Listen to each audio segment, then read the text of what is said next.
Call the meeting to order. If you join us in the pledge, please. I pledge allegiance to the flag of the United States of America and to the republic for which it stands, one nation, under God, indivisible, with liberty and justice for all.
You didn't know.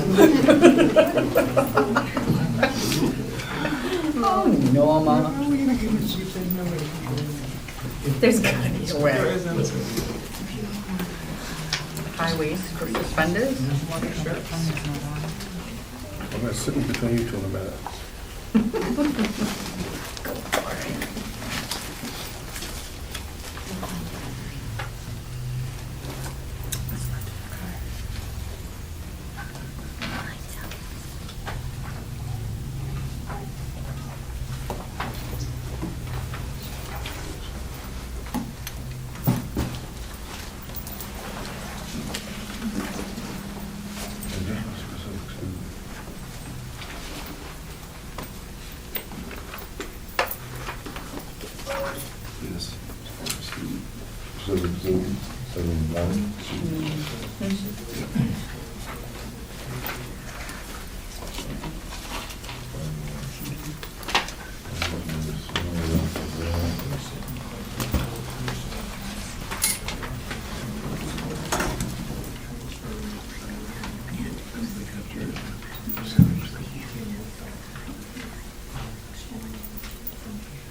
Building permit? Building permit.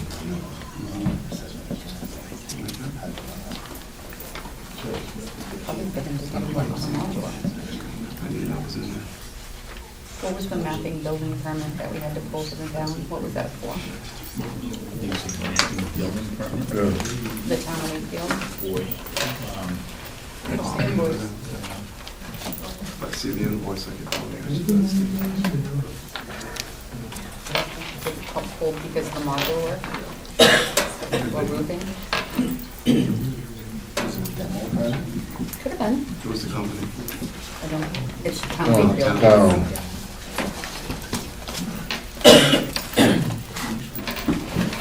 But I think even demolition permit could have been avoided. I think the school district was. Exempt. It says mapping building permit. I can do the property. I can't imagine we haven't gotten to that point yet.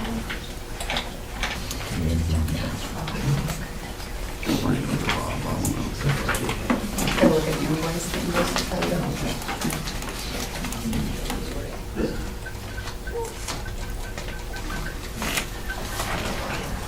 Oh, there it is.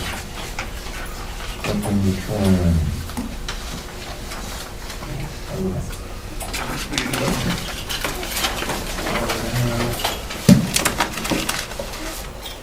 Yes, you had to pull that for the removal of the modular. Demolition permit, Yep, demolition permit. So to take out that $45. modular unit Gave you 10% discount. Which module, yeah. on the proposed The parking lot. SAU office. sir. Oh, the SAU? Yeah, Thank you. Oh, oh. $45. Which is $5 cheaper than I would have had. Yeah, no kidding, huh?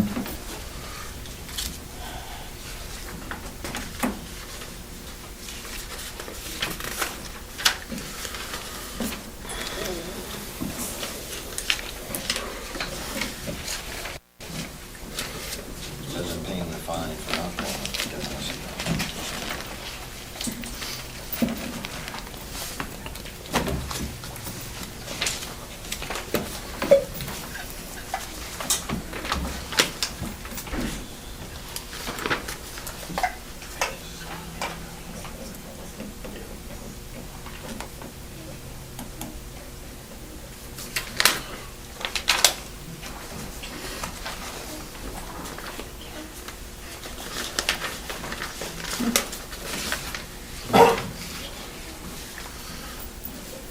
Hell, that line. Mhm.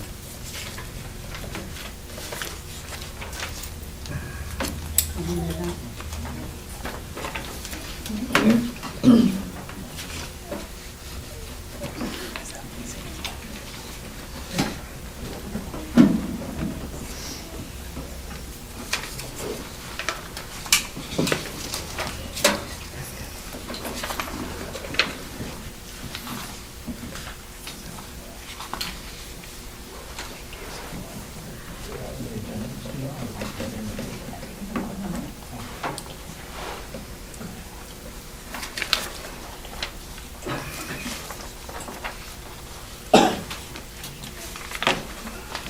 Right there. You know what? I might not even make a difference. Doesn't make a difference. But it should come to light because it can't work that way. That's not the way we do business.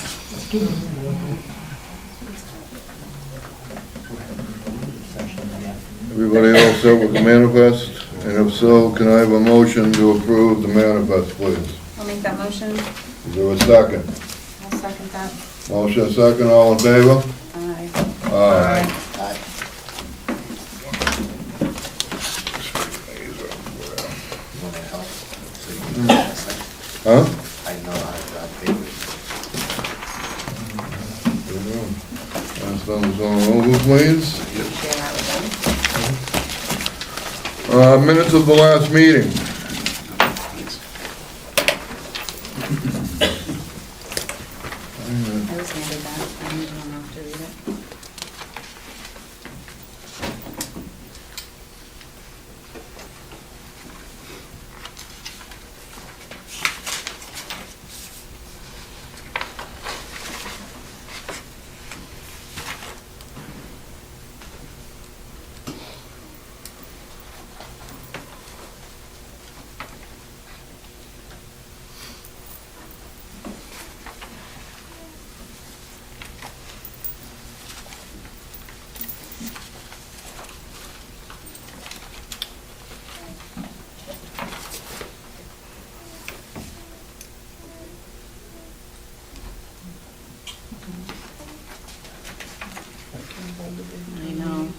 If we wash our hands, do you pass him around?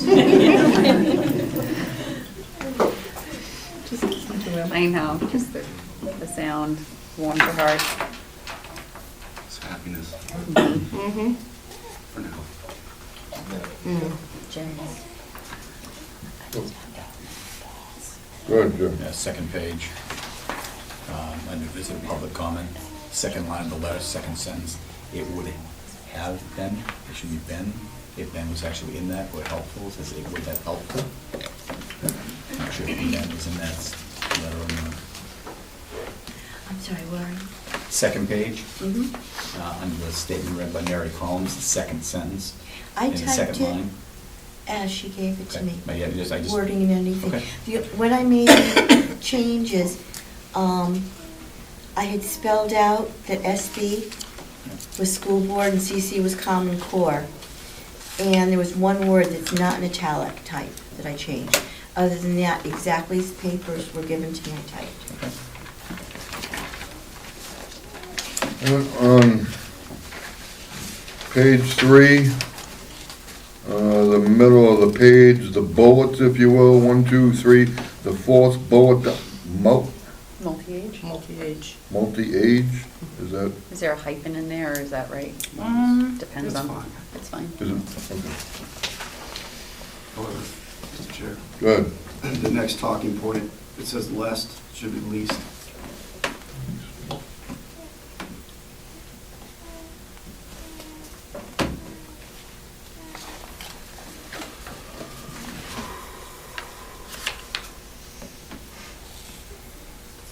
Anybody else?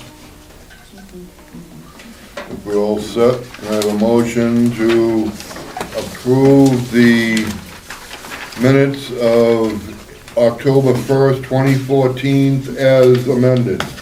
There was no amendments. Yes, there was. Oh, that one, the least, I'm sorry. I'll make that motion. Is there a second? Second. Motion second, all in favor? Aye. Aye. Is there any reason why we can't do the non-public now?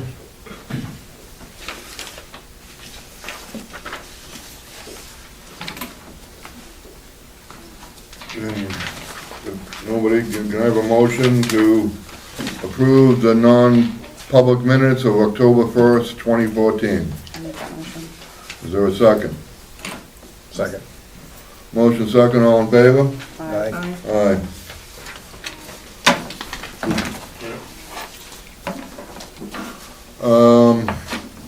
Public comment.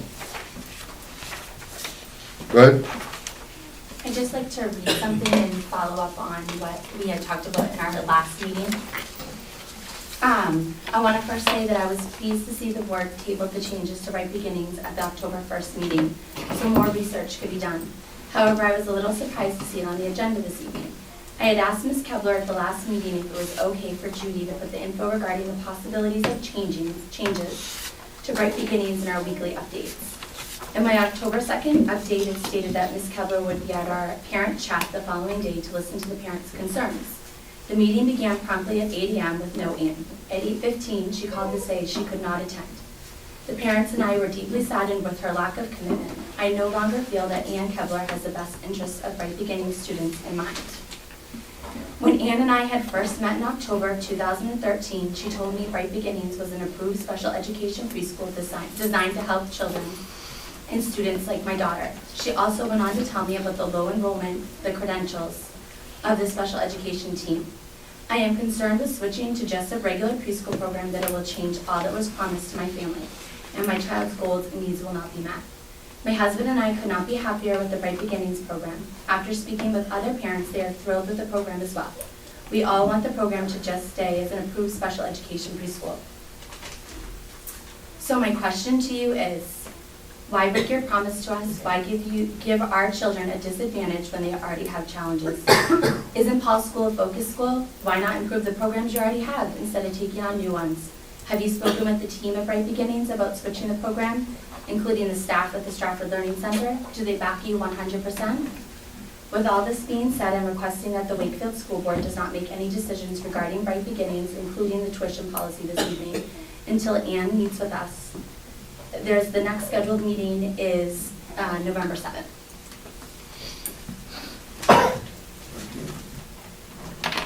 All right, thank you. Thank you. Anybody else? Judy? I have 3 or 4 issues I'd just like to address to you quickly. I've got them written down. I'll try to go along as quickly as I can.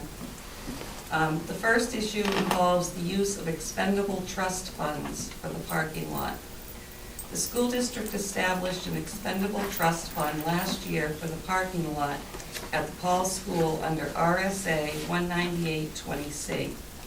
According to RSA 19820C, in order to expend such funds, the school board shall hold a public hearing prior to the expenditure being made.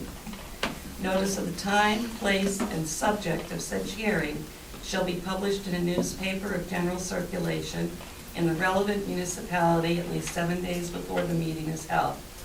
You have already started to expend money from this fund and have not to date held a public hearing.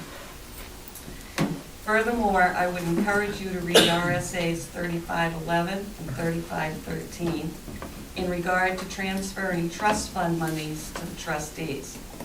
I believe these funds should have been transferred to the trustees within 10 days of the close of the fiscal year, as the money is being taken from the surplus funds. And I don't believe to date the money has been transferred. I don't know if you want to comment on that before I go on to my next issue or not. All right, now we'll take that under advisement, Judy. Okay.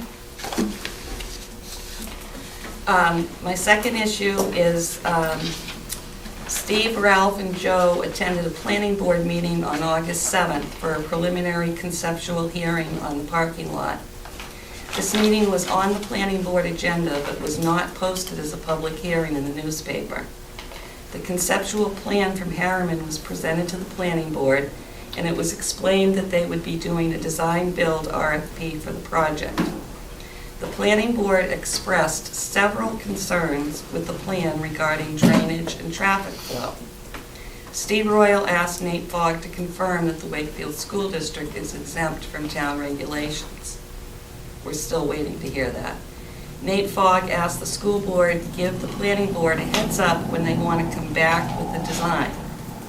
On September 4th, Bob Adams returned to the planning board. This was not listed on the planning board agenda or noticed in the newspaper. Mr. Adams presented the board with a new plan that the school board had approved from a bidder on the project. Again, the planning board had several concerns regarding the drainage and traffic flow of this plan as well. The planning board stated that they were willing to help with the design to ensure success of the project through some sort of joint meeting with the boards. Has the whole school board been made aware of the concerns raised by the planning board in regards to the new plan and the request of the planning board to have a joint meeting? And has this meeting taken place? RSA 674-54 refers to governmental use of property and states the written notification process school districts must give the planning board. The school district shall give a written notification to the governing body and planning board, if such exists, of a municipality of any proposed governmental use of property within its jurisdiction which constitutes a substantial change in use or a substantial new use. Written notification shall contain plans, specifications, explanations of proposed changes available at the time, a statement of the governmental nature of the use as set forth in paragraph 1, and a proposed construction schedule. Such notification shall be provided at least 60 days prior to the beginning of construction. Either the governing body or the planning board of the municipality may conduct a public hearing relative to the proposed governmental use. Any such hearing shall be held within 30 days after receipt of notice by the governing body or planning board. I question whether or not the written notification process was fulfilled by the board as not all items required were presented to the planning board at either meeting, and work had begun on the project prior to any notification to the planning board. In light of this information, I would like to ask the board to stop this project from going forward at this time until a public hearing is held to expend the money, proper notification is given to the planning board, and a meeting is held with the planning board to discuss the issues they had with the design-build plan regarding drainage and traffic flow. Thank you.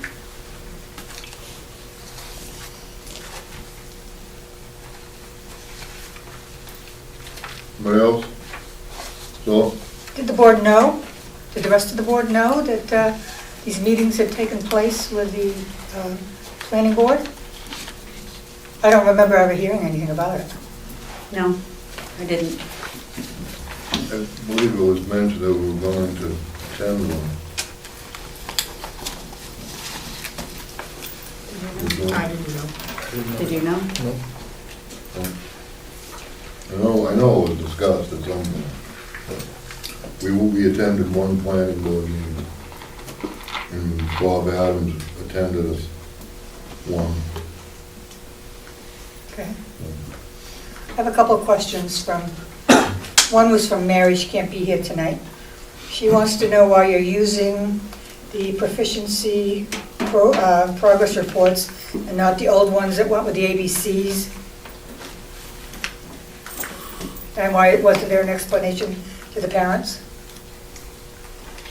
There'll probably be something Jerry would have to answer. Well, I don't know if he's gonna answer it right now. Can you? Okay. I'll be happy to call Ms. Collins and explain that to her. And she wanted to know if there was going to be an honor roll this year. I'll include that in the conversation. Pardon me? He's gonna contact Mary. Okay. I think maybe all the parents would like to know the answer to that, though. Not just Mary. So when you decide, it might be a nice idea to discuss it at a meeting so all parents know. And then I've got one from Marissa DeAngelis. She couldn't be here tonight either. She wanted to know about the students being packed into the library. Evidently there was a water pipe broken a week or so ago, and that there are mold issues, and it was tested and found that there were mold issues. I'm just reporting what she asked. So maybe you want to straighten that out? There was an issue apparently in the modular, and that is being addressed. That's why I believe they were moved from the modular into the library. I think she wanted to know how long they were going to be in the library till they go back to the modular. I'm What not, was the name? What was the name of the lady that asked the question? Marissa DeAngelis? Marissa DeAngelis. I haven't heard a time frame as of yet. All I know is I've heard that it's being worked on and it's being addressed. Was mold found again? It's my understanding, well, I guess it comes down to what the definition of mold is. It's my understanding, I wouldn't call it mold, but apparently there was some elevated, are they molds? I'm not sure of the scientific terminology, but there was an elevated level, and apparently, and that's also part of what's being addressed. Okay. And did you get an explanation from the attorneys about Ralph bidding on that property? We did. And the attorney finds that there is absolutely no reason that a board member cannot bid on a project. It's just, the RFP came from our attorneys. So clearly in the RFP, he's not allowed to bid.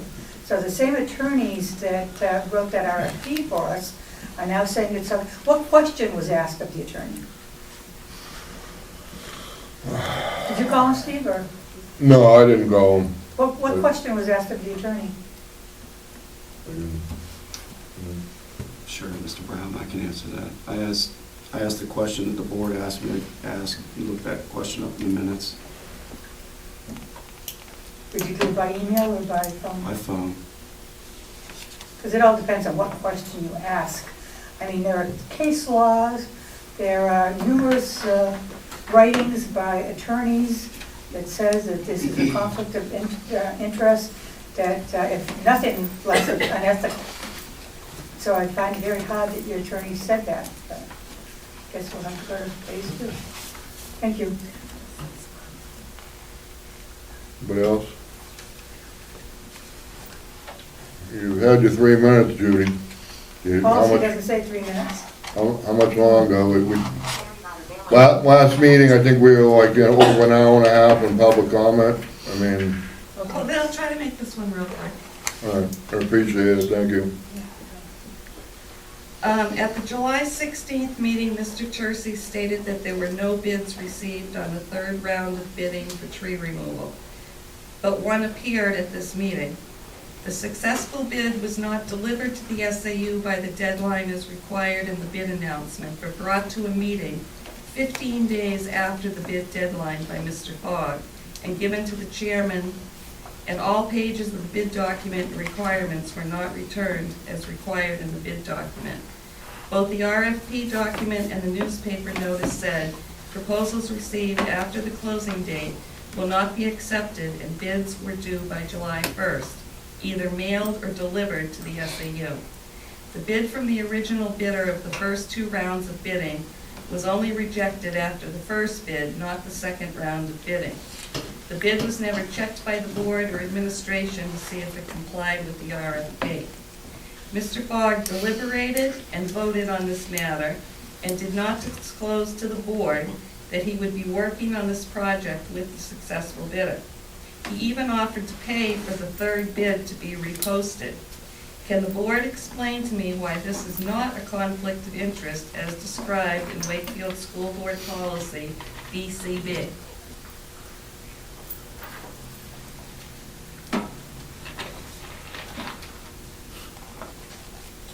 In my opinion, Judy? Well, you should probably recuse yourself from it because you were involved in it. I mean, that seems like that would be the prudent. That's thing why to I do. said opinion. Right, well, I mean, if you're gonna recuse yourself, then maybe it's Well, something that other. how board can you members recuse do. yourself from a past action? Well, it's still an ongoing project. I see. So, should be Bonnie.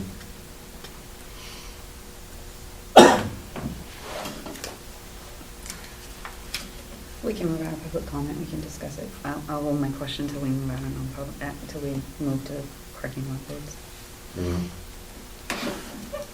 Anybody else? Jerry? I have a RFP from, I couldn't keep track of them all, but this one was from July 30th. Excuse me.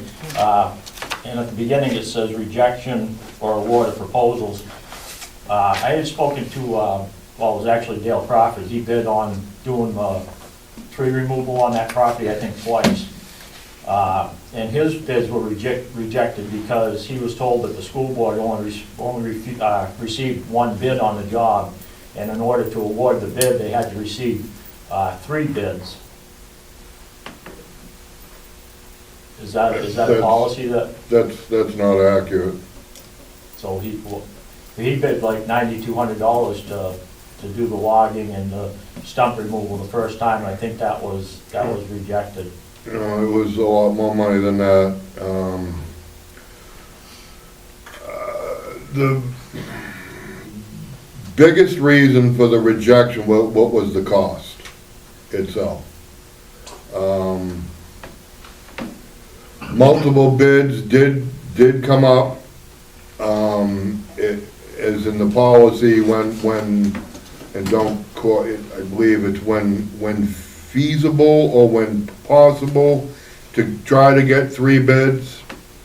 But the driving force behind that was the cost itself.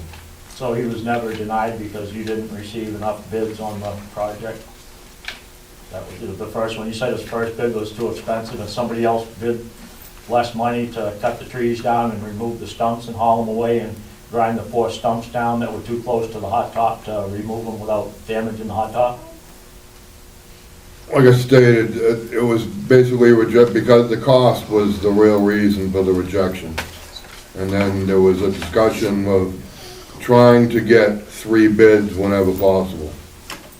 So, but it was the cost, it seemed like a lot of money.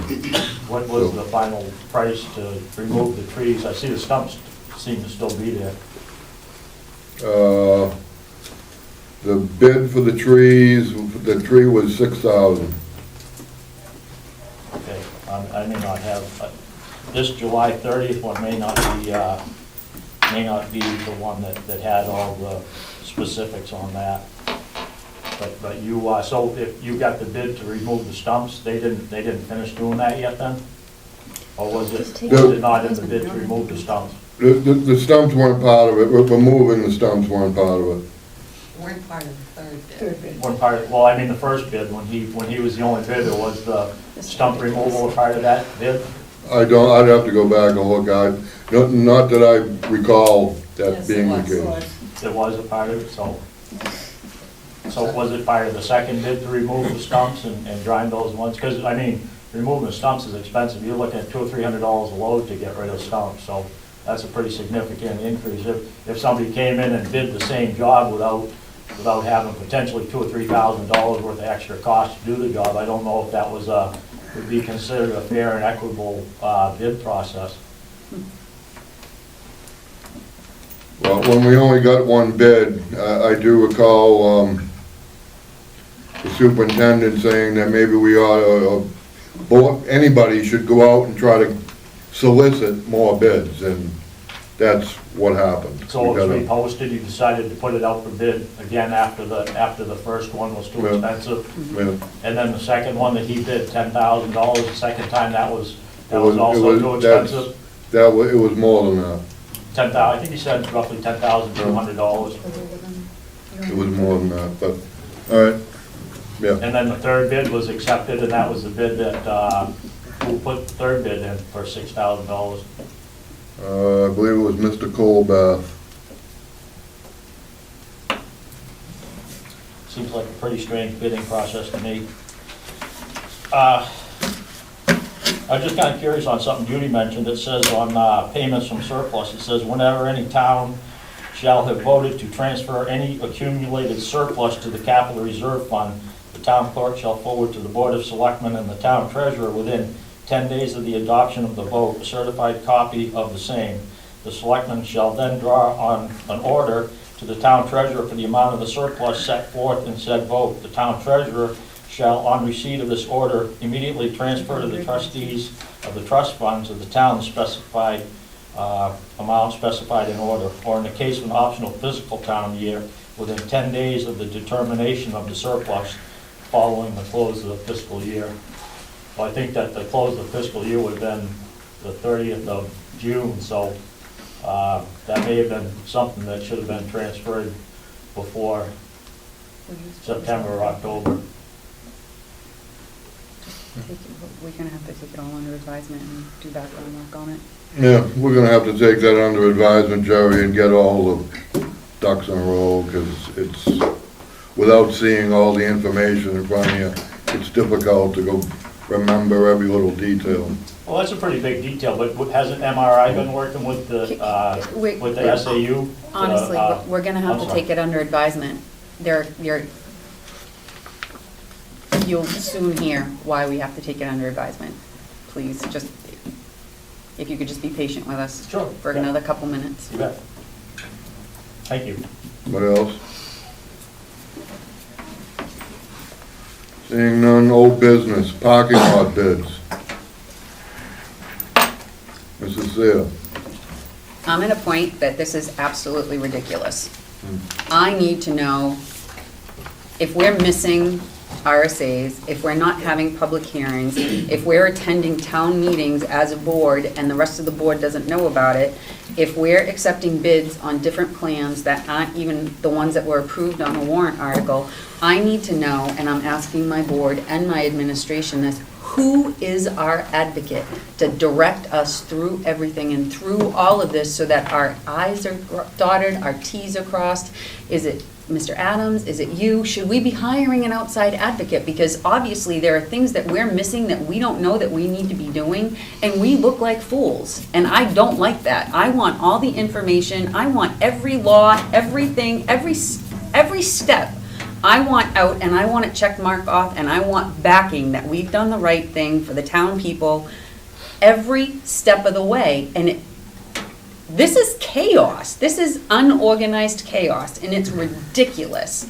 You can't have the trust of the people if we're not doing the best we can. So I'm asking, who do we go to for guidance? I don't know if you've ever done a project like this, and if we haven't, who do we go to that's gonna advocate for us and say, this is how it's done. These are the laws, these are your rules, and this is what you all need to be doing. Who does that? You're asking me specifically? I don't know who else to look at. Okay.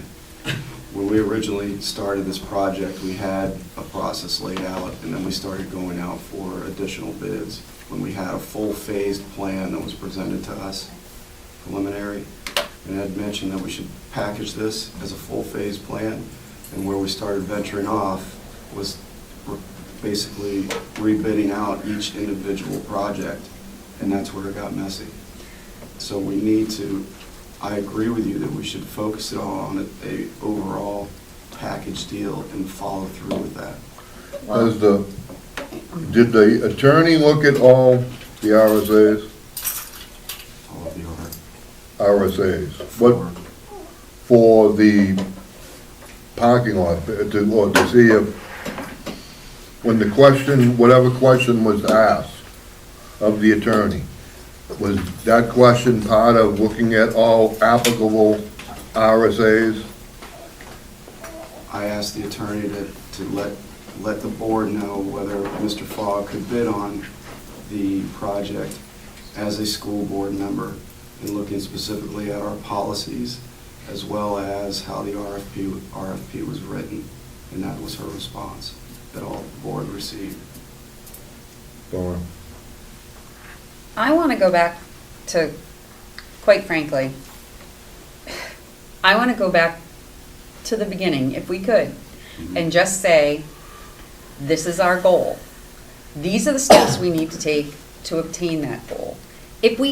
Everybody has the right to choose to break stuff up, but we should not be missing vital things like when to hold a public hearing and when not to hold a public hearing, and going to the townspeople, the planning board. We should not be going in there absolutely unprepared. And I guess it really disheartens me. This must look like a circus to the public, and I'm really sorry that it looks like a circus. And I'm saying that we stop everything, we reevaluate, we start from scratch, because we're messing this up, and it doesn't look good. And we need an advocate. And if we need to hire an advocate that's gonna take us legally through this step by step, Mr. Adams, I don't know if that's your forte. It is not. So I'm thinking that we need to hire an advocate, and that's gonna know the laws, the RSAs to cover us, and we need to make sure that we're doing this legally, with good conscience, with proper information. Because I don't feel comfortable right now, at all, with what's going on. That's my motion, to cease, go back, start over.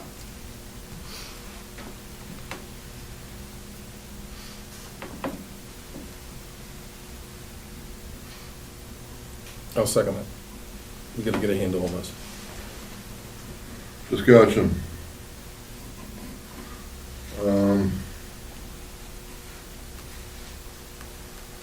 I don't know about an advocate, but I would probably say you'd probably have to go to the school district attorney.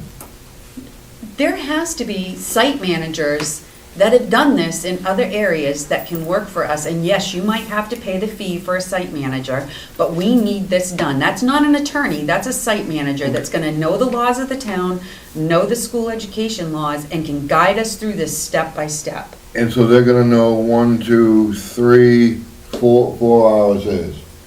I'm hoping they know 175 RSAs, because And if if that's they- their and if- job, And if they don't know these 4, then what? we ask them to research them. Michael? And that was in the original Harriman proposal, was the project manager that they would take on at that cost. Mhm. That was the package that I was referring to, that we originally started down the road. Yep.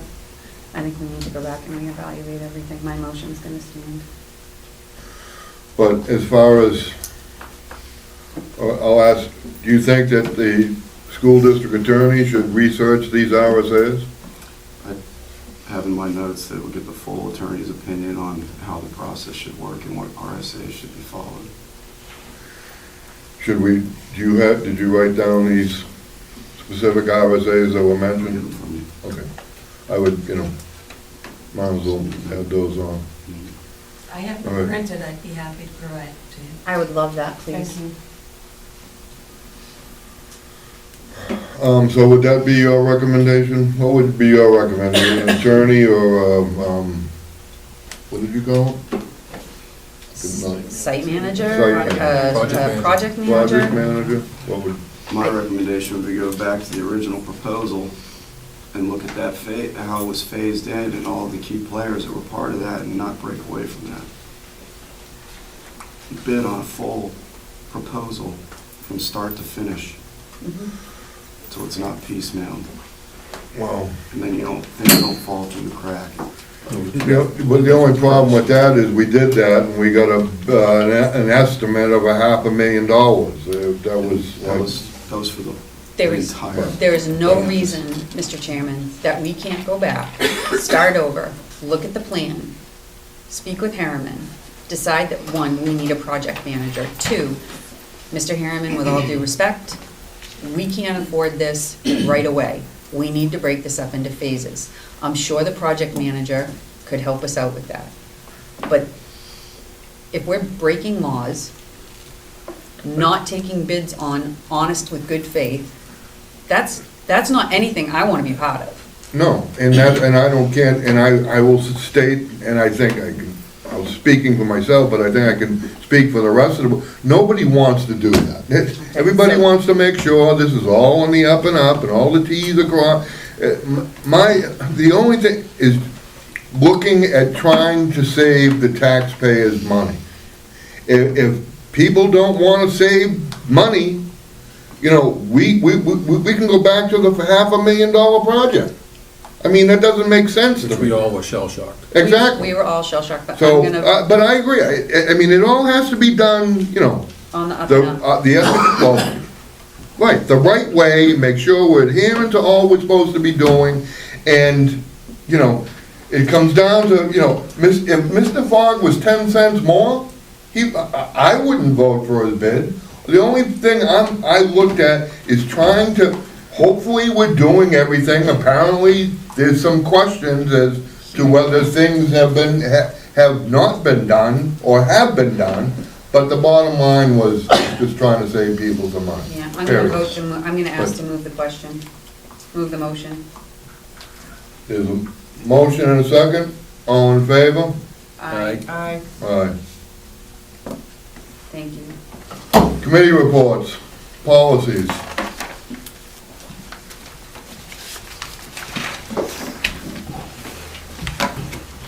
I have a question on that.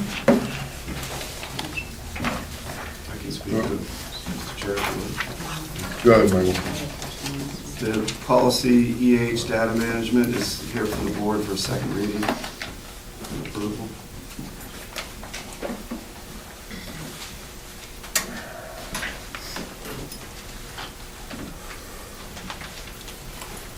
Thank you, Bob.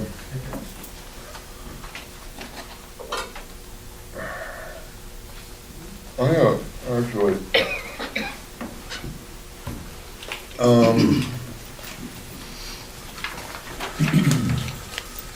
Number 5, it mentions the state, but what about anybody else?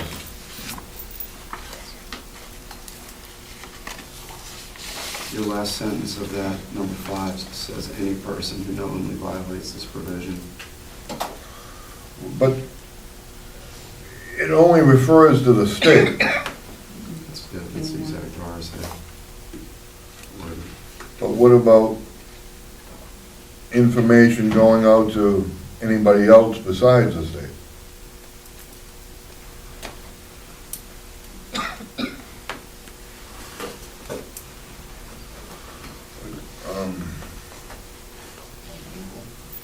Like some of these instructional resources, they're examining data. I've seen one, it's examining the data from the instructional resource online. There's another, I see another party from SWIFT that'll be looking at the assessments. So how does these third parties relate to this? Because it only states that the information shall not go out to the state. What about other sources? Any source that's accessing our data is the data that the state has. So we're not providing outside of what the state gets.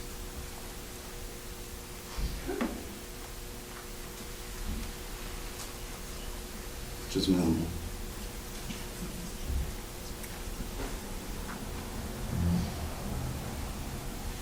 What else?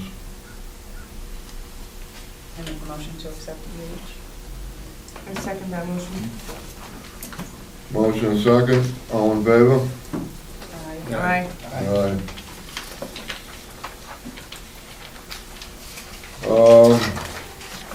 The next one, I don't know why it's here, it was tabled last meeting. I can speak to that, Mr. Chair. Michael? It was tabled at the last meeting, so when the item's tabled, we bring it to the next meeting, and the board can let me know how long you want to table it for. And we plan on bringing additional information around some of the local preschools and preschools throughout the state to the November 5th meeting. Fine. Can we add information, please? I don't know if you'd like us to add the information tonight while you're here, or if you would like us to email you what we'd like to have. I guess I'm doing a little of my own personal research. I really want to make sure that we're doing, you're talking about best practices. I want to talk about what's in the best interest of the children. I really want to know why there's a big movement, and I'm not sure if you can explain this to us, I'm hoping you can, why there's a big movement to move the program from one genre to another, and what reasoning the district has for that coming forward. I understand about the 50-50, I understand of, the concern about going 3- and 4-year-old combinations to allow for more space. But I guess under further contemplation, I wonder, in being an early childhood educator, is that in the best interest of the children with the special needs that the program was developed for? So if you could bring that, and then also, Mrs. Joy gave us information today, and I don't know if you want to speak on that, but I have concerns about this as well. Which, The grants that are going out. Yeah. And I just want to make sure that the changes being made to our program are not fueled by that new $250 million grant. competitive grant for special education programs. Because it's funny, because the Department of Education comes out and has this big woo-hoo about best practices and all of that, and then coming up a few months later is this big woo-hoo about best practices and a $250 million grant that they're competing for, that they put their application in for. So to me, that throws up red flags that I just need a lot more information before I want to personally make that decision. So if you could, I want as much information on why the program we have right now isn't working with the state guidelines, and the reasoning behind making the changes more than what you had given to us at the last policy meeting, if possible. Sure. 250 million? How about 75 billion? Oh, well, that's a different plan, I hadn't seen that one. I hadn't seen that one either. I saw but 250 million and thought that was. 75 I thought that was billion. enough over 10 Chair, years. may I speak to that? Go ahead, Michael. The proposals that we put forward and the recommendations that came to the board are not tied to that grant in any way whatsoever. It was actually, they contacted me to see if we were interested in participating in that grant, and I said no. So just so you know that. My heart is telling me that I don't want to do anything that's going to hurt Hazel McBrien or the other preschools that have been in town.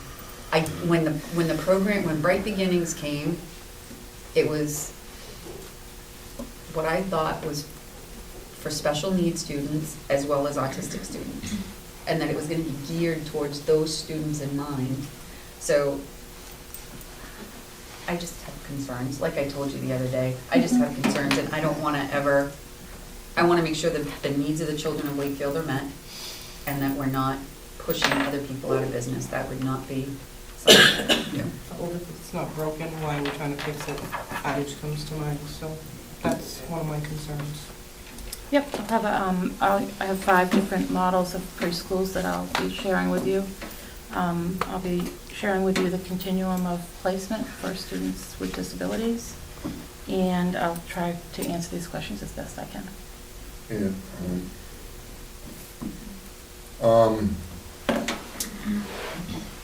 My question is, how does this further the education of typical?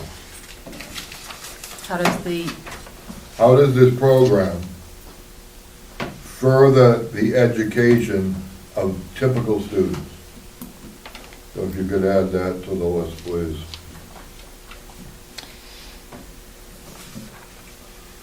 The recommended early childhood special ed program?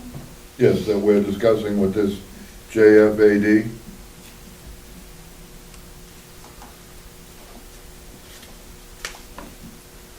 Anybody else?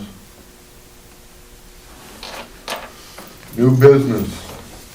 If I could jump in real quick, I'm really sorry to interrupt. Just speaking off the record real quick, there are a few cars that are parked in the fire lane. And if real polite, like to ask people, if you happen to park there just because it needs to be accessible by the fire trucks for emergency or stuff. If when there's a break, if the people that park there could kindly move, that'd be fantastic. Again, really sorry to interrupt, I just wanted to throw that out. Thank you. I'm gonna take a 5-minute recess. If anybody's out there, you can move. We're still in Comeau. Get out of there. Big heavy stuff. I don't think I am. I think I'll be on that. Yeah. Dave, sorry to interrupt already. Should have just called Crowell. We're back.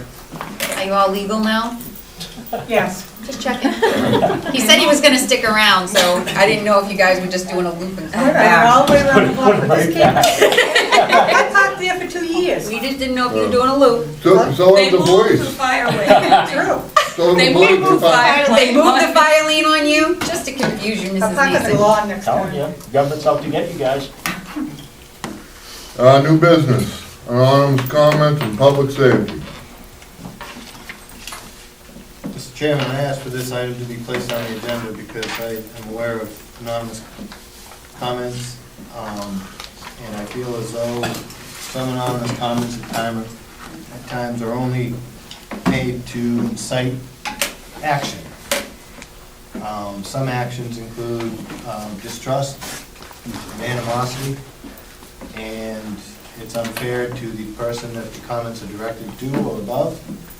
It's unfair to our community to allow people in our community to be subjected to comments made anonymously. I know that the town used to receive anonymous complaints, anonymous comments, and the town addressed it by having the code enforcement, building inspector, no longer receive anonymous complaints or comments and act on them. And I was hoping the public safety part of that is, in my experience, I've seen people react to anonymous comments, and complaints in an adverse way. Some people have actually destroyed neighborly relationships because without knowing where the anonymous comment is truly coming from, a neighbor or member of the community might get blamed for that and is unfairly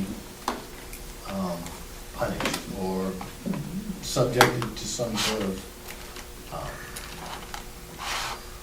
adverse, it's just, it doesn't seem right that anonymous comments should even be considered. I would like to see some sort of policy where we don't receive them, we don't use them as directives, or we don't even receive them, then they're not an issue. That's my not so anonymous comment. Lauren?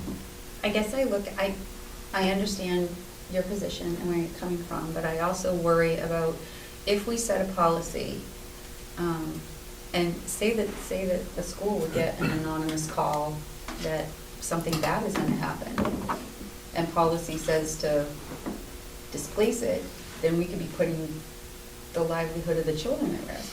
Well, that's something I didn't consider. So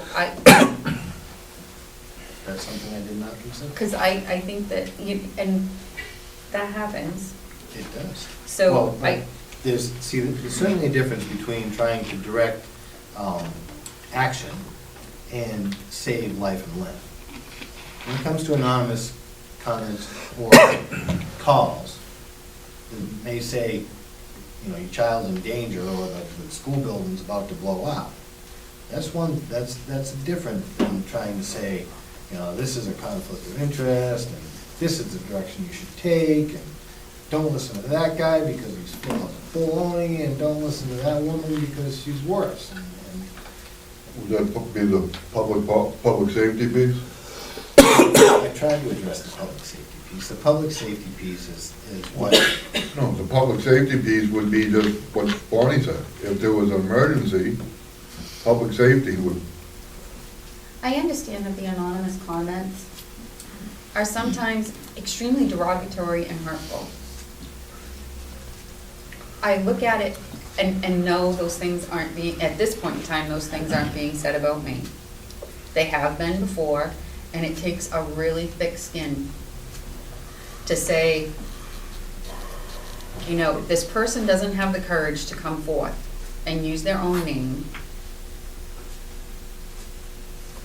You have to think about it in that light, that this person feels that the town of Wakefield has such a political animosity that they don't feel comfortable using their own name. Then, as adults, I think we need to be able to file that in the many files we put in our brain, in the right file. I think we need to be grown up enough to know that you won't make a judgment on something anonymous. If someone doesn't put their name on it, it's like, sometimes it's a lot like when the kids make anonymous complaints about lunch, or about a teacher, or about whatever, about us. You have to kind of look at it and say, until you have the proof of who it is, you have to really pick and choose who you want to let bother you. but I agree, but the problem I have with it is when it starts coming in and you have employees wasting their time reading this.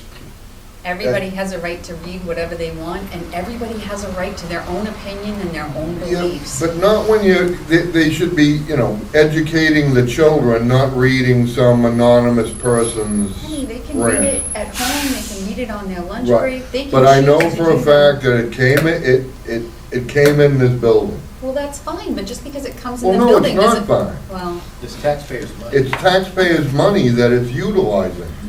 That's the problem.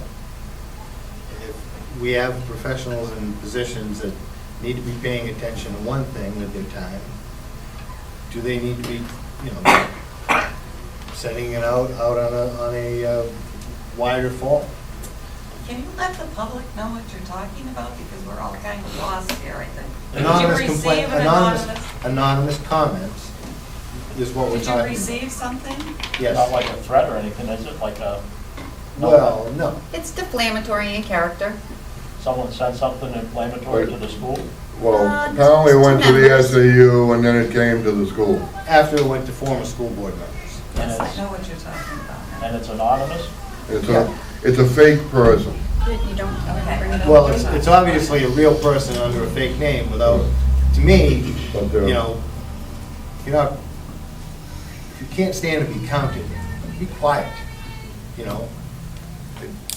Problem is, it's wasting taxpayers' money by going around, and that's the problem I have. I was just gonna follow them. I'm better now. We're wasting taxpayers' money by even Yeah, we are. discussing it. All right, so, I mean, I didn't think about the part about, you know, public safety being, you know, it was part of my request, but I didn't correlate to the idea that somebody anonymously could call in and say, you know, I know that people are in danger. I didn't think about that part. But I do think about the amount of time and energy that's wasted on people that are cowardly. And the problem is, many of these people that are cowardly are in government positions. And many of these people that are cowardly use that animosity, and not, whatever it is. Somebody say the right word. Use that as a weapon.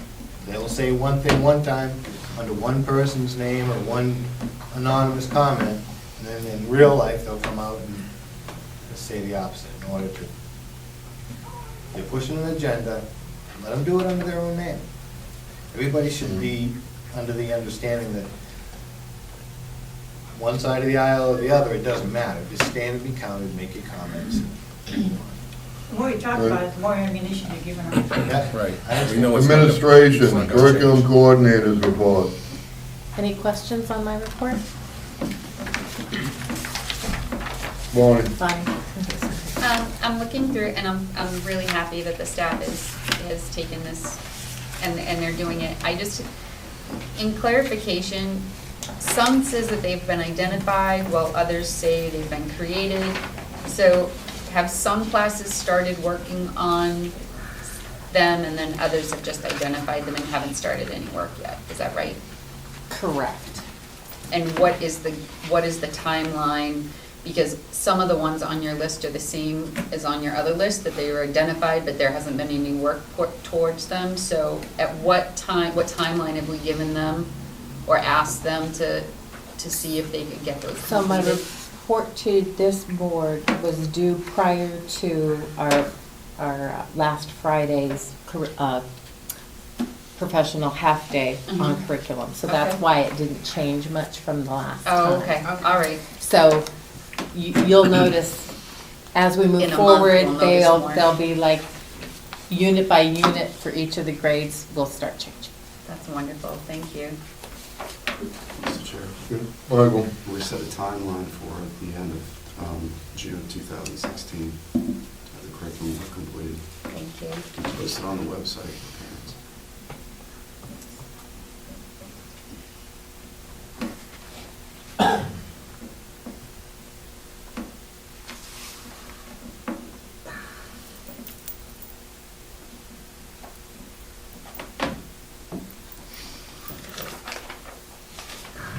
Mary, can you tell me, tell us what integrated framework you're transforming to?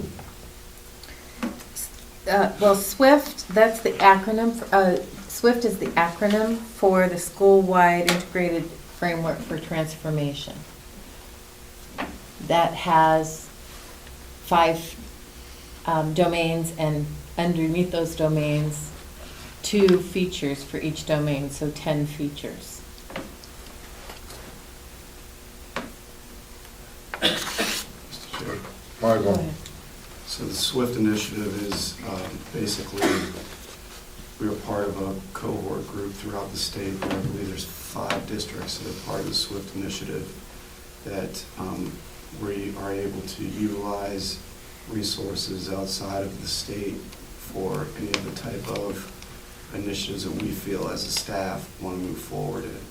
So we set the vision as a staff, as the direction of education, and SWIFT has connections throughout the state for support networks that would come to meet our needs compared to what's happened in the past where we've been told this is what you need and these are the supports that we're going to give you, where now it's more of this is what we need and we are part of a collaborative that's going to bring in those supports. Lauren? Can I ask how the parent university for Math and Focus went? Did you have that already? Did not. We contacted the trainer. It says a request for another? The first one was. The first one was last year. Oh, go ahead. Oh, Sorry. okay, I thought, pardon me, I thought you had had one already and the parents were asking for another one right away. But it still didn't answer my question. So the 5 domains are a strong administrative and leadership. The second domain is multi-tiered system of support, making sure all children have that strong support system. Integrated educational framework is the third one. Family and community engagement. And then the last one is inclusive policy, structure, and practice. That's the integrated that you're asking about. Well, I believe a lot of this was in Mr. Tercey's presentation to the SAU, the joint boards. Is that right? That's correct. I'm continuously working with the staff to develop within that vision that I presented to the joint board and getting their input. I recently have asked for that input to continue that work. did you have your hand up? Well, here's another perfect example as to what I would like to see. There's stated a SWIFT representative will be presenting the data at a curriculum, instruction, and assessment team meeting. And that's something that I would be interested in attending. We can put together a presentation around SWIFT that would include some of that data. That's really what our, And bring it to all of us, maybe? and bring it to the board. That'd be great. Great. So we can know what the initiative is, so that we can answer parents' questions as if they come up. That'd be great. I just wonder, what is the New Hampshire National Educators Association? So we have several teachers that actually were part of the NEA conference that was held in Bow, New Hampshire. And so they actually presented there. That's what that New Hampshire is, National Educators Association. It's part of their, the NEA is the acronym. Teachers Union. Our Teachers staff Union. did a presentation there?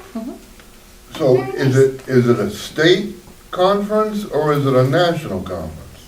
This one is a state one. This one is the New A Hampshire. state for the National Educators Association? Every state has a chapter within the state, and this was the New Hampshire chapter's Professional Development Day on October 10th that some of our teachers presented at.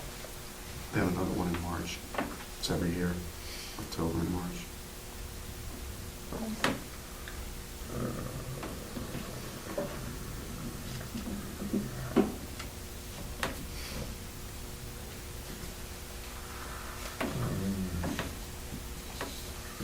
Maybe, do you want to maybe speak to the SWIFT and the Focus School, maybe under SAU 64 that, Mr. Greg Warrington? All right. Anybody else? Student Services Report. Any questions? Want me to explain? Yeah, what- explain to us what the retreats are and what they're gonna benefit and how the children and the staff will benefit from them. Sure, so we're bringing both Milton and Wakefield together. We didn't get a chance to do that last year. So our first day is October 29th, and one of the facilitators is Maura Hart, who is a SWIFT facilitator.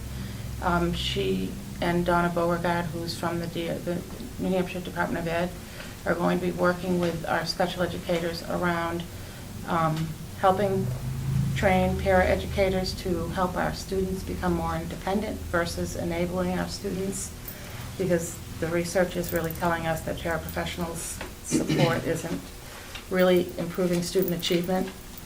What we need to do to improve student achievement is be providing direct support to kids in classrooms with special educators, working with regular educators. So they'll also be working on co-teaching and collaboration with our special educators, and just making sure that that our vision of what all means all in terms of special ed students really is. So that will be the focus of the first day. Donna's going to be researching schools throughout the state that are really showing exemplary special ed programming, so that we can look at those schools and think further about how we can move forward to be really proactive in our programming. Now, when you say retreat, are they being held locally? We are going to be using and I'm sorry, I apologize that I don't know the name of the building. The Head Start cap. Where Head Start from is. Stratford So it's on the Wakefield-Milton line. Community Action Partners. And they have a conference room that they've offered us for free. So we're going to be using that, and our students at Newt that are in our life skills programming are going to be catering all 3 events for us. Very nice.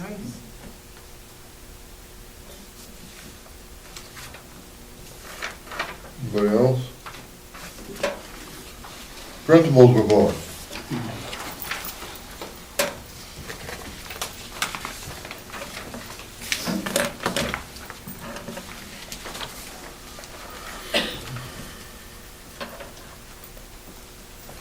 Anybody have any questions of Mr. Gregoire?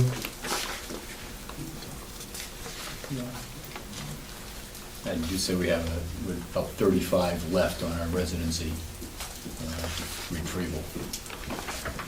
I'm getting down there. Excellent. How are we doing with Spo and Not as well. Once we get to 36? Not even. Once we get the November billing list, that's when the letters will go out. Terry, how was the blood drive? But that went pretty well, yeah. I believe it was right around 37 or 40 units. 44. 44. 44 units? Nice. Very well attended. Well, I did get a chance to talk to Wayne Robinson, and he stated he didn't see a problem with giving him the duty of trying to help verify residencies. He thought that maybe if there was a list of students that had a question, he could check a box and, verify it, unverified. He didn't seem offended that it could be considered part of his job. So that was just a one-on-one conversation with him. You're talking about school board business. Why? That's something that comes from our hierarchy. That doesn't come from one of us. We instruct our hierarchy to take care of that conversation, Ralph. Bonnie, last meeting, you declared that you had a conversation with 15 students about... At my home, Ralph. Doesn't matter, you still, I talked to Wayne down at the town hall, Bonnie. What is the difference? Can we stop the hypocrisy, please?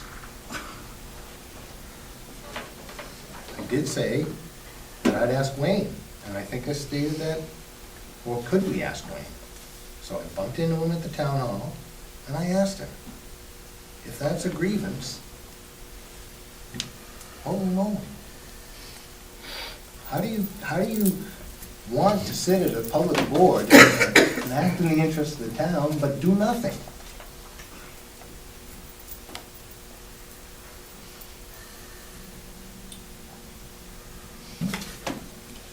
Mr. Brown, we have more. Yeah, go ahead. Do you Mr. have Burn. Do you have any questions on the discipline report for September? If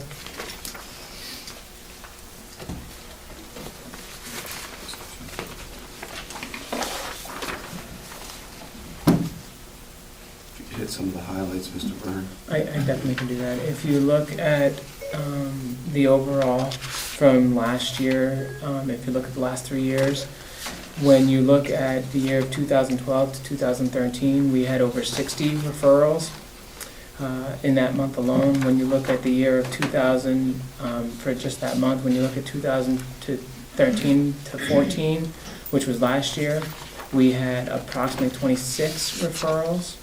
And looking at this month, we are down to 24.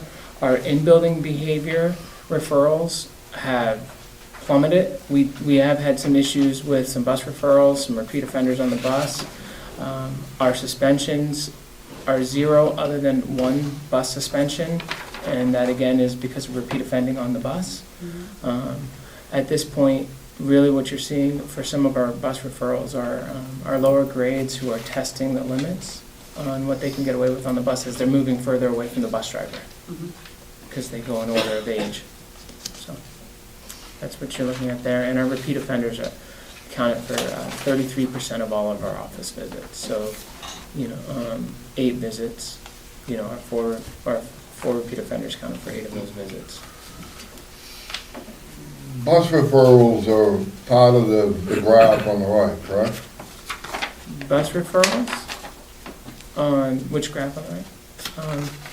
I don't- Those are just how what we did with them. So if you look, the majority of what we did with the students, we processed the behavior with them because it was their first offense. If it continued, they might have had a lunch or recess detention. So the bus referrals also take into account those. It's not just bus, but using the bus Right, referrals. but bus are included in. That's in this, correct. right. That was my question. I'm sorry. Yeah. Okay. In addition to sending you out the discipline report, you also received 4 traditional report cards that were created so that you can go over them. Kindergarten has its separate report card as there's a lot of information that a parent would want to know. That's a 2-page report card. Grades 1 through 2 has a report card in itself with some additional marks, and those are just in a number rating scale. So there are no grades on there. It's a 1 to 4 rating. Excellent, good, fair, and poor, with items that were drawn from your previous report cards. And then 3rd through 5th grade has a report card in its own that has grades as well as 1 through 4 ratings, so that not only do you get a grade for the subject, so that you can start looking towards honor roll and the letter grade so parents are comfortable with them, but it also pinpoints some of the areas for growth. So if they got a B or a C, the parents might know where they're struggling, but it gives an overall grade. And then grades 6 through 8 have yet an additional report card. And those report cards are drawn directly off of Power School, and they will only have letter grades as well as a citizenship grade or rating. And at the bottom of the report card on the 6 to 8, it does tell you how we judge our citizenship, to give a clear example. And that follows our PBIS model. If you do have any specific questions regarding the report cards, I'd be happy to try to answer them for you. Some of them might be larger questions. The one other thing I do want to point out is the kindergarten through 5th grade are all done off of a Google Sheets format, so that they can be immediately shared with the IA teachers, so the IA teachers can put their own comments in. Teachers can print them, mail them home. All of our report cards will be mailed home, or sent home, I shouldn't say mailed, sent home with the students in a report card envelope that the parents will then sign and just return the envelope, and they'll keep the report card, which will save in costs, yes. Well, So this will enable the honor roll, the high honor roll to be recognized, those students that achieve those levels? This would be the first step towards that, yes. because you would have the letter grades that you are used to and accustomed to.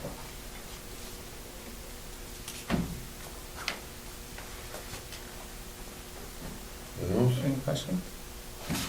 No? Anything else? Jerry, Michael? And the next step will be to work on the progress reports to match the report cards. Mr. Byrne, just want to acknowledge Mr. Burns' work on this. Mr. Burns spent hours putting this together, and just that he did a great job putting They this look together. great. Yeah, he Thank did you a very super much. job, Thank you. so. Thank you. Mr. Tritter also helped with it, especially in the Power School realm. A lot of code writing in that. Thank you, Greg. Thank you. Thank you. You all set, Jerry? Yeah, thank you. SAU 64. Michael? Just a few things, Mr. Chair. Been spending a lot of time working on the budgets. I've been working on the Milton budget, SAU budget, and Wakefield budget. So that's been taking quite a bit of time at the SAU office. Last week I was able to attend what are known as quarterly meetings. We have them 4 times a year with the Department of Education. That's an opportunity for educators to come together throughout the state to have professional development around some strands of learning that might be important to some districts throughout the state. We attended as a group, myself, Mr. Gregoire, and Mrs. Keller we were part of that SWIFT quarterly meeting where we actually went to help present some of the good things that are going on in our schools.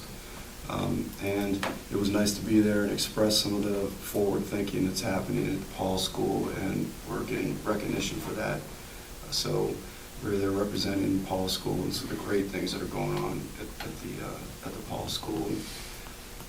Educators throughout other districts were there to hear that as well. So it was a good opportunity to be there and really emphasize the great things that are happening in the school. I also had an opportunity last week to go to the Kiddo Bradley Law Conference, and I was able to sit in on a couple strands. One of the strands was Vera Christina presenting on effective school board meetings, and I provided all that information to the board that was given to us as well. I also sat in on a presentation from a couple attorneys regarding the SA withdrawal process, just to refresh my professional development around that withdrawal process. So that was last week, and the majority of my time at this point has been working on budgets, as well as a good amount of the SAU staff as well. In those quarterly meetings, those were the ones that included SWIFT and Focus? They join those two together, so we're not out on several meetings throughout the year. So the quarterly meeting includes the SWIFT quarterly meeting as well. Could I just ask that the next time, like, in years past, I've always attended the Kidder Law Conference, and this year I wasn't invited because I didn't know it was happening. So if there's a way that we can just be told, because I find that a great tool for myself to be on the board, to go in and learn new things, and there's a few of those topics that I really would have loved to have sat in on. Did you not get an invitation from the School Boards Association? I did not. No. I did not. Okay, I'll look into that. Thank you. But I do appreciate that you sent the information along. That was good information. I don't think I got that. It's sound. Correspondence? I don't have it, Mr. Chairman. Nothing? Public comment? Jerry? I was kind of curious, something came up earlier. I was wondering, when you had mentioned that some water got into the library and some question about mold, I mean, Not the library. oh, the module, okay, but I mean, as far as the mold goes, you didn't know if it was actually mold, or is there anybody that could tell you whether it was or not, in case a student got in there that had an allergy to It's being mold? checked by a certified company. So it shouldn't really affect. No, they won't let them go back in until they have to have so many clean air tests and, Oh, okay, so there's a whole process. Okay. Michael. Please. I can just give an update on that, Jerry. Oh, yeah. So we found a leak in the fourth grade modular unit, and we addressed the leak. There was a sign of a small patch of mold, so we had that analyzed to see if there was any mold spores in the air. It did come back that there were some mold spores in the air, so Mr. Gregoire immediately moved the fourth grade class out into the library. We remediated the mold spores as well as fixed the leak, and the fourth grade class will be returning in there tomorrow. Has the school been alerted? I mean, with this enterovirus that's been going around, is there any proactive approach that you have? I heard on the news there was a youngster in Seabrook that had been affected by the enterovirus, and you know, when it gets that close, it gets a little bit concerning. I didn't know if there was anything that the school was doing with the nurse, if there was even anything that was available to prepare for anything like that, or is that something that's not even on the radar? I can speak to that as well, just to make sure people are concerned. We continue to monitor that throughout the state. CDC continues to put out basically updated information regarding the virus in New Hampshire, and our nurses, I wouldn't say just the nurse at the Paul School, our nurses throughout SAU 64 continue to communicate, to update any type of information that comes to the schools. At this point, we do not have a concern in Paul School or in Milton that needs to be addressed. So we continue to monitor it. And the nice thing is we get that feedback from the CDC with those updated reports. So if there is a cause for an alert, parents will be the first to know. Judy? Just to follow up on that, since it's flu season as well, is any extra efforts being put in by the maintenance crew? Usually this time of year, we kind of double check to make sure the desks are being washed at night and that type of thing. Has any extra direction been given to maintenance on cleaning, especially the bathrooms? We'll have to look get back to you on that, Judy. You had some correspondence from a member of the public that I handed. Oh. Mm-hmm. Oh, is that what that was? Yes, that's not from me.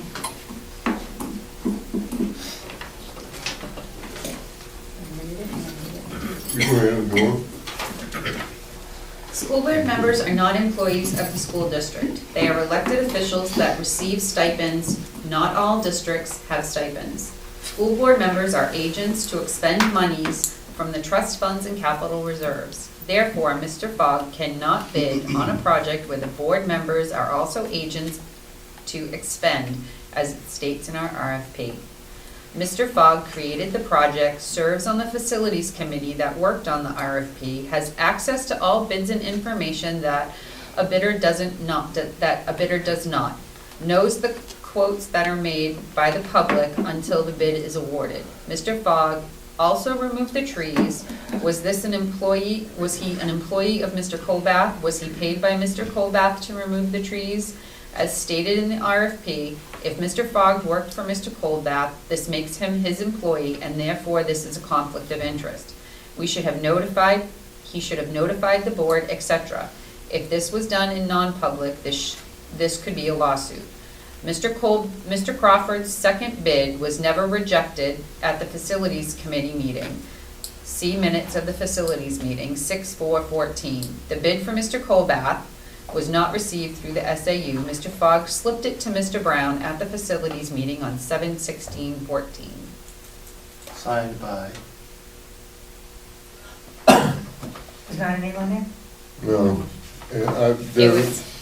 There are a couple of things that I would have a discrepancy about that aren't accurate in that, so. But, anybody else? Size up is all very good. At the last meeting, Bonnie had asked the superintendent if it was legal or okay for Ralph to meet with the teachers, and I believe Mr. Tercey addressed the legal part of it, but not the okay part. I'm going to read a section of BCA, near and dear to Steve in my heart, because he's used it against me many times. No individual member has authority to speak or act for the entire board except as specifically designated to do so by the board. And this brings up something you just discussed tonight. Was Ralph designated by the board to speak to Wayne? Priscilla, Yes, Ralph. my attempt to communicate with the teachers and staff was my attempt. I did not go there representing or seek communication, representing that I was acting on behalf of the school board. So the difference between what you have done and what I have done is I am not going to anybody saying, I'm here representing the school board and I need to know this answer or that answer. I'm acting as an individual. So I'm not going under the guise of a school board member. To ask Wayne Robinson a question whether or not he felt it was part of his job or not was something that I believe I stated at a school board meeting that if I bump into Wayne, I'd ask him. You gotta be kidding. I believe I said that, and I believe that's what I did. I believe that. Okay, sorry. Judy? Can I hold a meeting at the school next week and tell the teachers my vision? I'm just a member of the public too. Why not? Why couldn't you, Judy? Is there a reason why you shouldn't be able to? You're missing the point, Ralph. Anybody else? I'm sorry. Oh, go ahead. Go ahead, Judy. You didn't let me get to my last RSA I wanted to bring up, and this might help you going forward in the future. It's RSA 32-8, and it says, no board, selectmen, school board, village district commissioners, or any other officer, employee, or agency of the municipality acting as such shall pay or agree to pay any money or incur any liability involving the expenditure of any money for any purpose in excess of the amount appropriated by the legislative body for that purpose. If you had gone forward tonight and accepted a $180,000 bid, you would have been committing money to something the legislative body has not committed to you. You only have $75,000. You could not have accepted a bid for $180,000 or $216 or $249 tonight. You don't have the money to do it. And my last, one more thing and then I'll be quiet.